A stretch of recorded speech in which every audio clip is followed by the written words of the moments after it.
Valerie Milano here with the Hollywood Times, senior editor, and I am so happy to have the legendary Ruta Lee. We are here at her beautiful home. Thank you. Thank you for saying legendary. Well, in my own mind, I am. That's about it.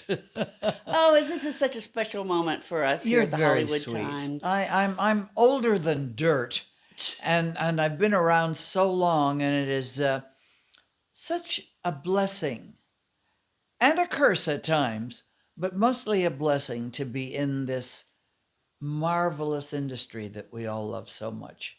Showbiz, real showbiz trash, and I love it. I love it too, and I love your home. Talk about your home. How long have you been here? Well, I grew up in this house, and then I was smart enough to buy the house because I knew that if I inherited it, I'd be paying taxes for the rest of my life. And so I bought it, and I love it. And what's really nice about it is that it was once lived in by Rita Hayworth and Orson Welles. And I keep rubbing my behind on the walls, assuming the glamour will come off. The grammar should come off too, but the glamour certainly. You're glamorous. What are you talking about? You're so glamorous. But Rita Hayworth, oh my Isn't goodness. that lovely? And I was once talking about it with Margaret O'Brien, darling Margaret O'Brien, who remembers coming up here when Rita Hayworth had it and going swimming in the pool up there. Lovely. How fun is Is that? that I marvelous? love it. Sweet I love it. moments to, So to we're up in, what do remember. you call this area? The Laurel Canyon The Estates? Hollywood Hills, but it Oh, is Laurel Canyon, yeah. okay. Wow. And Laurel Canyon, back in the good old days, used to have a tram that came up here, a streetcar that came up. And if one car went by every 5 minutes, it was a big deal. Now we probably have 25,000 a second. So what has kept you passionate and involved in the arts after all these years? Well, beyond show business and what I'm in, I love the arts, period. Whether it's painting, I do paint on occasion when I have time. I love going to museums. I love the theater. I love music. I love everything about it. And I love mostly sitting around with showbiz people or artsy fartsy people, as I call them, and swapping stories and hearing the stories about this famous person or that famous person or this wannabe or that wannabe, and hearing the stories and being part of it and knowing a lot of the people and having met them. Wow, what a treat. Yeah, like we just heard about Rita. This is be her house, right? Rita Hayworth, isn't that something? We got Rita and we got Ruta. Love it, love it, love it. So, what advice would you give to any young actors or actresses that are starting out in today's industry? I clearly always say, and think it and believe it, that you must have an education in something that will keep you alive and fed and the rent paid while you're reaching for that golden star, while you're reaching for that special something that puts you in showbiz and lets you earn a living at it. I mean, we can all be in show business, but that doesn't mean that you make a living at it. And so I say, do something besides sing and dance and act. Do something to earn a living. And don't be afraid to wait tables or to clean dishes or to do whatever it takes. It takes that to reach stardom. What's something that we might not know about Ruta Lee? Gosh, I feel like I'm so open about everything that there's not very much one doesn't know. Um, Did you ever waitress or what was no, your I never had to. I was good for you? blessed with parents that believed in me. My mother, I owe everything to because she would, work to have money to have me have dancing lessons, music lessons. Um, she's the one that got us to California. My father always wanted to go to Hollywood, but he wanted to go to Hollywood, Florida. It was closer to Montreal, where I was born. And my mother, who knew nothing about the theater, because logically, considering I was singing and dancing as a little child, uh, logically, New York would have been the spot for me to go. But she didn't know about theater. She didn't know anything about it. But she did see Shirley Temple in the movies, and therefore she said, "My daughter can do that." And my father would say, "Oh, she lazy, she don't like to work, she don't like practice, she don't like nothing." And my mother used to just take great joy in saying to my father, "Uh-huh, you were wrong."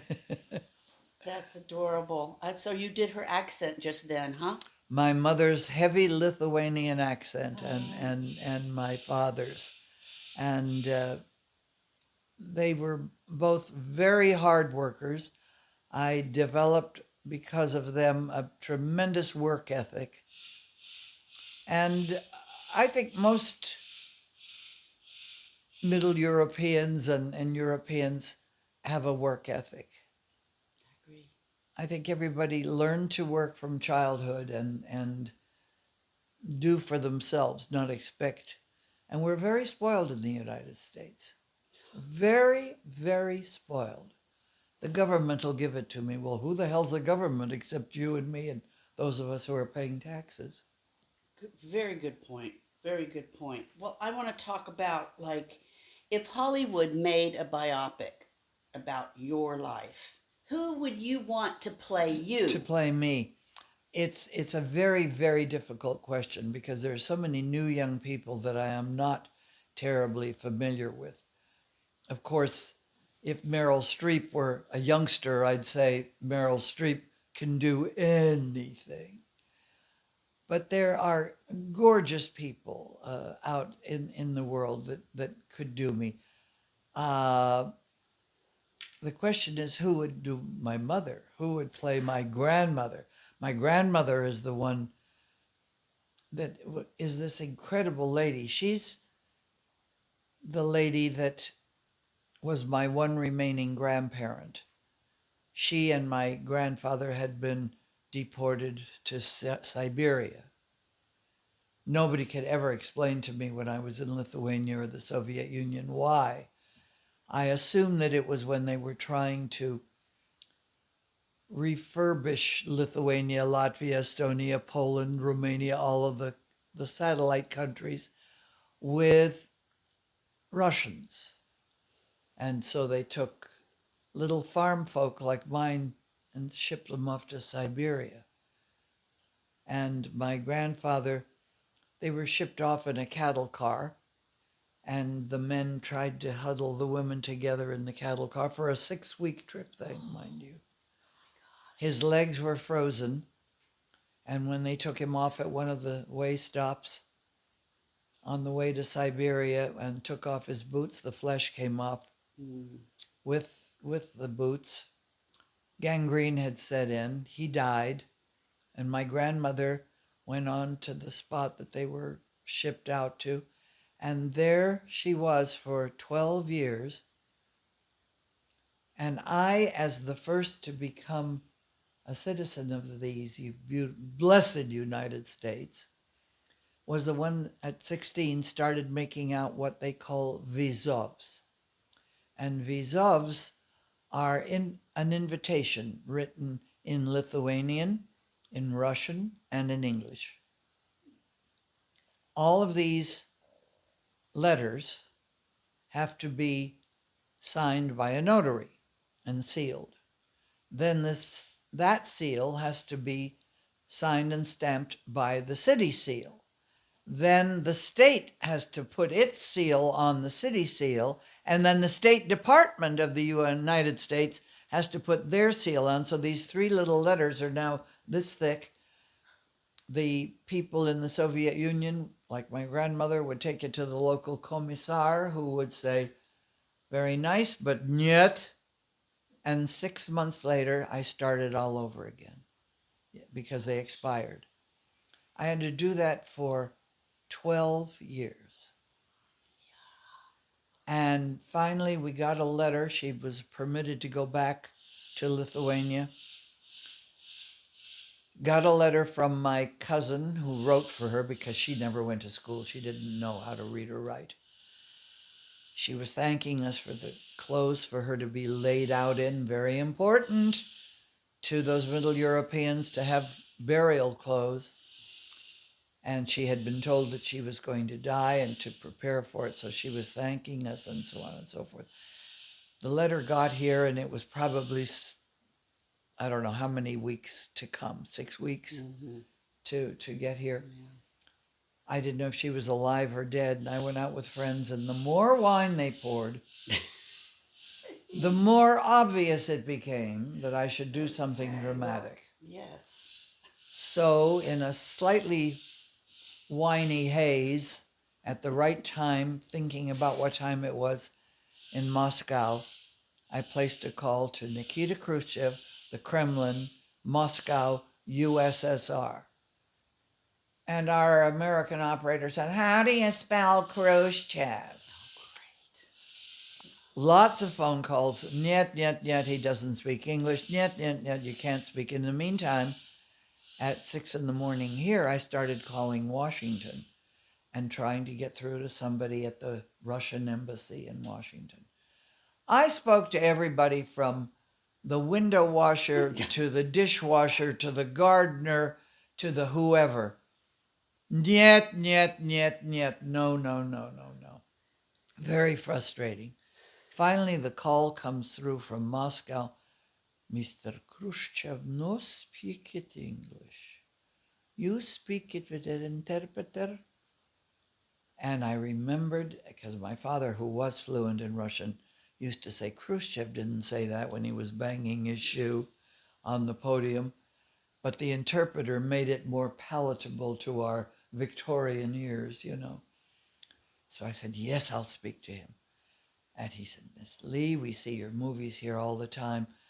What can I do for you? And I said, what you can do for me is let me go to the Soviet Union. I don't know if my grandmother is alive or dead. And what's more, I want to take my parents. They have not seen their family in 35 years. And the State Department had told me not to take my family because they could be detained there as primary citizens of the Soviet. Wow. And I thought, God will not be that cruel. He said, present yourself again to the Russian embassy. And I thought, oh, I'm going to get a runaround.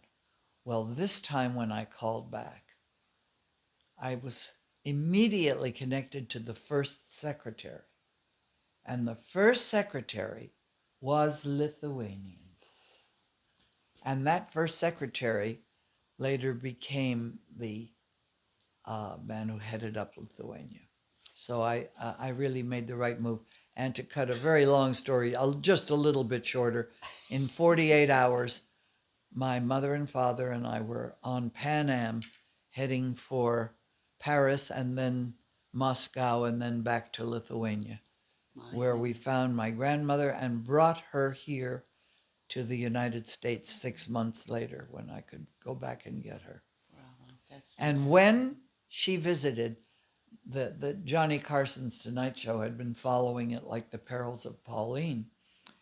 And they wanted my grandmother on. And when Johnny came out here, we had her come on Johnny's show and visit. Oh, perfect. And she rocked back and forth on the show and got Johnny a little discombobulated. And he said, what is she thinking? What is she doing? And she said, tell him that he's the sweetest flower that grows in the garden. And I said, if that isn't Hollywood BS, I don't know what is. Now I know where the show business in me came from. Right? Did your family have a long life? Did they live to a ripe old age? My mother lived to 95. My father was killed in an accident in his mid 70s, so he didn't get to enjoy the fruits of his own labors, you know. But I find that Lithuanians and Poles and Russians and Latvians do have a strong, heavy work ethic, and they all do well. And I'm yet to find somebody that isn't willing to work hard and save their money and not waste it on things, not do well in the United States. It's the true story of the U.S. You can succeed here, Yes. and you don't have to be highly placed or highly educated. It helps, but you don't have to be. If you just work damn hard and save your money and spend it wisely, you will do very well here. Yes, we see that every day, Every right? day. Yeah, just got to be smart about it. Well, you're of Italian descent. Yes, I am. And I wish I could speak the language. Oh, How it's many such a languages? beautiful language. Yes, it is a beautiful language. Oh, well, I Language. only get by in English, and Okay. I get by in Lithuanian, and I have a house in Mexico. You'd think that I'd be speaking Spanish, No, and no I'm not. Spanish. No español. Huh? Habla con manos. I speak with my hands. Okay, there you go. That usually will work, right? Yes. So getting back to the art that I can tell that you love. This might be a really silly question. I know how you're going to answer it. What is your guilty pleasure, modern or classic? Both. Hmm. Both. I like modern art, not as much as I like classic art. The same with music. Okay. I like modern classics. Okay, that's fair. Classics that have been Sure. around and modern stuff that's been around long enough to become classic. So if you could relive one day on set from your entire career, which would it be and why? It would be laughing my way through a scene with the Rat Pack. Having Frank Sinatra, Dean Martin, Sammy Davis, Peter Lawford, Joey Bishop, the Crosby Boys, and everybody else on the set, and the poor director trying to gather everybody together to get a scene out of it. That would be fun. I would relive that anytime. I would also relive the day we tried the barn raising stage for dancing in my first movie, which was Seven Brides for Seven Brothers. That was very exciting. It was very exciting, especially because our shoes that we danced in and did that big, fabulous dance sequence were not rubberized yet. And when I did a big kick up and a slide back, my foot went out from under me. I went forward, cracked my head against the planks, and it was a plank stage with cracks in between. And I came to hearing Michael Kidd, our choreographer, saying, "Oh, she's all right. She dropped a quarter down the slot and she's looking for it." Oh, that's great. That's hilarious. I love it. But that was very exciting to be dancing with some of the best dancers in America and having worked my way into that scene, and it was incredible. I remember when I went for the audition, my mother, I went into casting and then into the rehearsal hall where they were testing us. And my mother went across the street and got on her knees in the church, lit candles, prayed. And to this day, I don't know whether it was my doing a good polka or my mother's prayers that got me the job. You're funny. I love that. I want to keep talking about this because your stories are just simply amazing. The glamour of classic Hollywood. It's just legendary. What was it really like off camera? More stories during that era. Well, I found out that the greatest stars in my mind, and I got to meet them all, thank God, especially because of the good works that I was doing through the Thalians, um, were just plain people.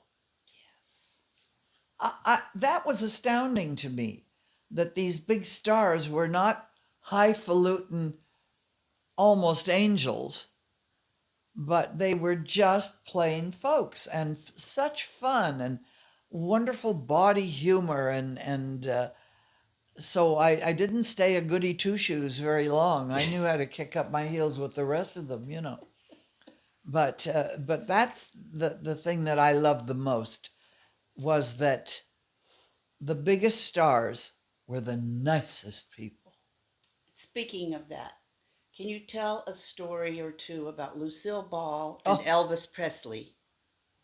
about Elvis Presley, I can't tell you diddly squat because I never even met the man, Are I'm you? sorry to say. Oh, too bad. Never even met him, wasn't anywhere near close to him. But when it came to big stars, well, of course, Lucille Ball, I was very grateful to her because I first met her long before I worked for her. A gentleman that I was seeing on occasion for dinner had to fly down to Mexico to do something. And he said, "Come with me, and then we'll stop back up at the racetrack in Del Mar, and we will visit with Lucy and Desi." And of course, Desi, I said, "Of course, I know who that is." And Lucy, I didn't know who he was talking about. So we landed, and I was wearing one of Lucy's all time favorite things, which was polka dots. She always loved polka dots. And I happened to be wearing a polka dotted skirt with the tiny little waist that I had, and so on and so forth. And we got to be very friendly. They were very sweet and very nice. And then I worked for her. And Lucy would brook no foolishness when she was working. Now, that doesn't mean that she didn't want to laugh, but she wanted to get the work done. And she liked someone like me that came in prepared, knew what I had to do, didn't have to fish around, didn't have to run back and forth to makeup every 20 seconds, you know. And so she used me a lot. And I became very friendly, of course, with little Lucy, who lives in Palm Palm Springs Springs, now, yes. and I get to see her quite often. Good.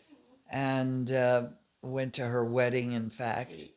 And I remember Desi coming to the wedding to walk Lucy down the aisle in their garden, the house on Roxbury. And I was upstairs doing something with little Lucy, and I could hear Desi looking at what had been changed in the house that he had shared with her, and now Gary, that she was married to, was in there, and he had a dressing room that was absolutely gorgeous. It was all lined up beautifully, and all of his suits and ties and everything were in order. And I distinctly remember Desi coming and saying, "What the hell is this? Cy Divorce West?" Cy Divorce, of course, for all of your listeners who don't know and viewers, was the clothier to the stars. He did all of the tuxedos for Frank and Dean and Sammy and everybody else, and had great stuff. And then they had a women's department. I remember working at NBC over there on Vine Street and going over to Cy Divorce to see what they had that I could afford. Love it. Well, you are a trailblazer, and as both an actress and as a strong female presence in Hollywood. You know, just I was telling people that I'm coming to meet Ruta Lee, and they're just like, "Can I come?" You know, you'd have lines of people here. So let's continue to reflect on the impact of that in this industry. What can you say about that, being a trailblazer? I sometimes used to worry that people would cross the street when they saw me coming because they wanted to avoid hitting them in the pocketbook for my charity. Debbie Reynolds taught me something that I have never forgotten. And, she was like my dearest friend in the world. And I'm mad as hell that she's gone. I need her. But she used to say to me, because she saw that I was exactly like her, that we came from the same cabbage patch, that if I had an assignment, I did it. And she would say to me, Ruta, you can ask anybody in this world for anything you need as long as it isn't for yourself. If you're doing it for charity, you can ask for anything and you'll get it, and don't be afraid. And I've used that principle forever. And trailblazing, I didn't blaze the trail in show business, but maybe I blazed the way a little bit for people to remember that if you've been blessed and can make a living in this business that you love doing for free and get paid for it, damn it, you have to do something for somebody who can't do it for themselves. And that's part of, I think, the respect that I get if trailblazing is even in the picture. It's blazing the trail so that others can follow what I've been doing. So I joined Jebby, and I've been either president or chairman of the board of the Thalians for going on 60 years now. And we've raised a lot of money. Um, and how did we raise it? We raised it by asking Frank Sinatra or Clint Eastwood or Judy, her daughters, Yeah. uh, to come and be part of our organization and lend their name to it. And they do, and they did, and we raised lots and lots of, many, many millions of dollars. And then a friend of mine from UCLA said, Ruta, youth aliens are missing the boat on something. And I said, what is that? Because we were dealing with care and research from pediatrics through geriatrics.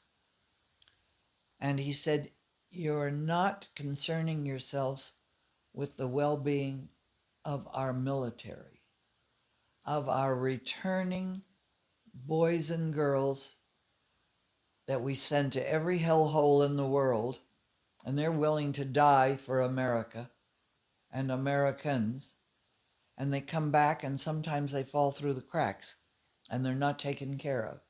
And so we are doing something about that now. We've switched our focus, and we're with Operation Mend at UCLA.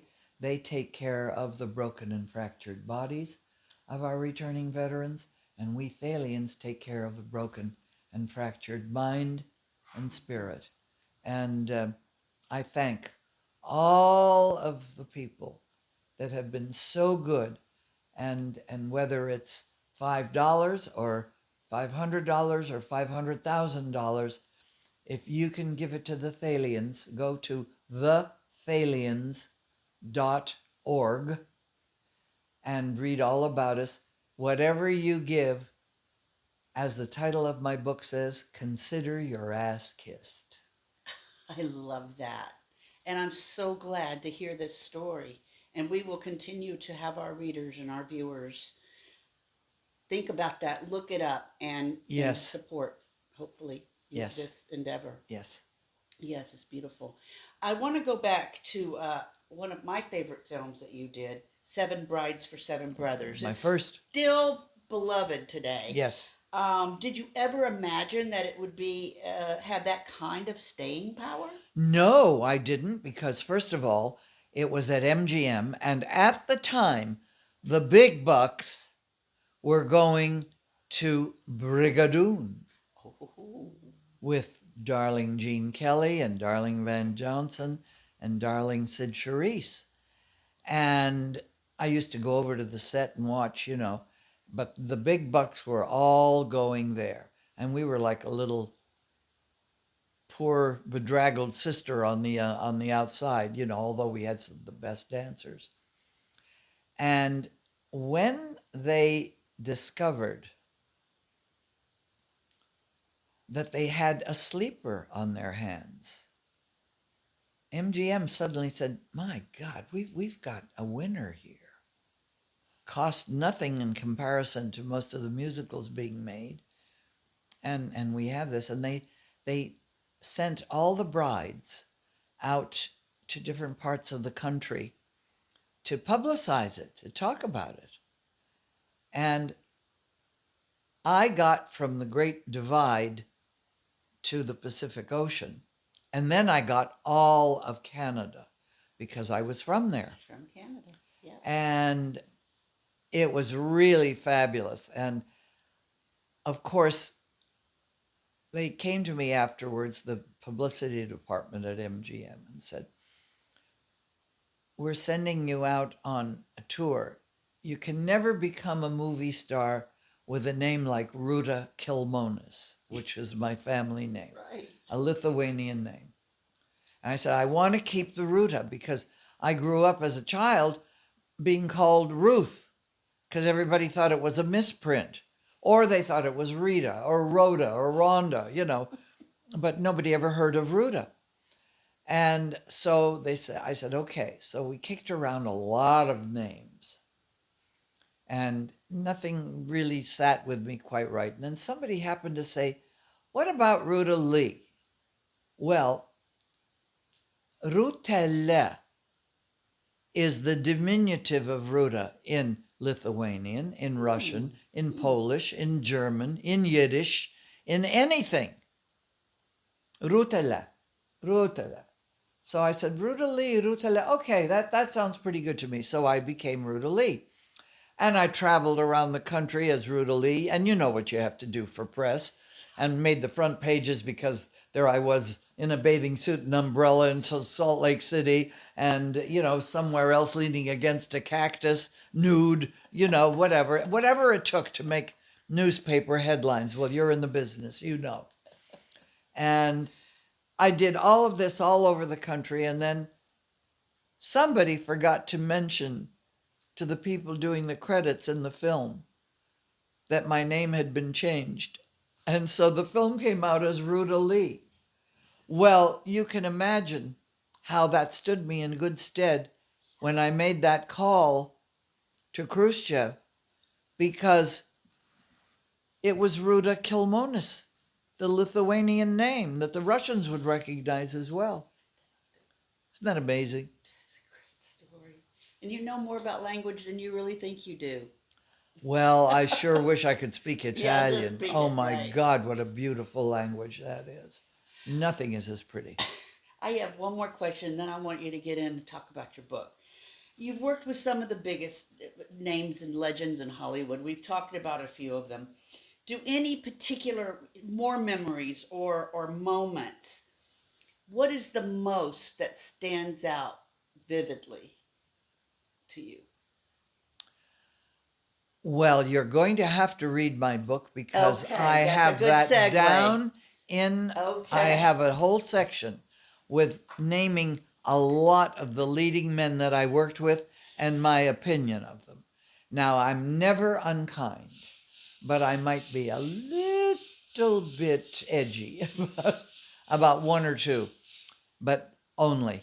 Most of the leading men I worked with, in fact, all of the leading men I worked with, I adored. But I have a comment on each one So, that will yeah, say it much better. can't wait. Want to read it. Where, how? What's the name? Talk to us about that. The title of my book is Mhm. Consider Your Ass Kissed. You thought I was kidding. That's the name of it. And the reason Wonderful. it's named that is because it's an expression that I've used forever. And of course, having raised money for my charitable work for so many years, I would say to people, "Thank you, thank you, thank you. Consider your ass kissed." And George Pinocchio, who is of course Hmm. ABC's red carpet man, is like one of my kids. I love him dearly, and he and his wife are dearest friends. said to me, you know, you have used that expression so much that if you ever get this book of yours finished, it only took me 10 years. If you ever get it finished, that should be the title of it. And I agreed with him, and I thought it should be. So it's out then. Oh, yeah. And so how can our viewers and our readers find it? Amazon.com or go to your Okay. local bookstore and order it. I'll tell you, my favorite bookstore is right here in Hollywood. Yeah? Yeah. What is that? Just go Edmonds. Okay. Oh, Yes. he is fabulous. Just go in there. They've got the book. And I've even signed some of them, so Love that. they're kind of fun there. Love it. You'll enjoy Edmonds Bookstore. You Yeah. should interview them. They're fabulous. That's great. Well, I want to thank Judy Shields over here and the Hollywood Times, hollywoodtimes.net, and our own Ruta Lee and her beautiful home and her beautiful spirit. Thank you. And thank you so much for all your time and energy and love and treasures that you've brought to life and to our life. You know, I have been blessed in so many ways, and the best thing that I can do is just keep loving my fellow man and helping as best I can. And it's so easy for everybody to remember that a smile doesn't cost you a damn thing. And whether you're getting onto a busy, crowded elevator, or you're in a cafe, or you're walking down the street, you can make someone's day by just smiling at them and saying, hey, great tie you're wearing, or what a pretty skirt, There you go. whatever. It's so easy. Yes. And it's part of, I think, my real attitude about myself and life, and that is, if you've got a smile and you share it. There you go. That's beautiful. And you've got a beautiful smile. Oh, And thank you. I also want to thank aspiringmagazine.com and hope that you can come to our party. They're our sister publication and SLS Yes. Hotel coming up on April 26th. We're going to be having our new launch party for the spring edition. How So, nice. How yes, nice. great. And you have a beautiful lady on the cover. Yes, we do. We do. We'll I be know launching about that. Yes. Yay. Okay. That's great. I have to ask a question from behind the camera. I want to know, what are your beauty secrets? You're so beautiful. You are so kind, but I don't have any secrets. What do you do for makeup? Soap and water and Max Factor. Max Factor. See? And in fact, Dee Dee has, oh, she's not here yet, bought the Factor building. Yes. That's where the museum The is. museum is. That's right. Yes. Mhm. Yeah, we've done a lot Yeah, of we've red done a lot of carpets things there. for her. Uh-huh. That's right. Yeah. Yeah. She's an amazing gal. I love everything that she's done there. And we go cover her red carpets a Yeah. lot. Uh-huh. Uh-huh. Because it's just amazing, talent that comes into that museum all the time. All the time. Yeah, And that she's, building, that historical isn't building that on great? Line- Yes. And I went to Hollywood High, so I used to save my pennies to go across the street to buy lipsticks. It's right there at Max Factor, huh? Isn't that something? I love it. That's a beautiful thing. Well, thank you from the bottom of our heart. That's good. Cheers, my It was girls. fun. That was Yeah, so cheers. fun. Cheers again. Thank you. Cheers. Mm. Delicious. Goosebumps. Yes. And that's a wrap, folks.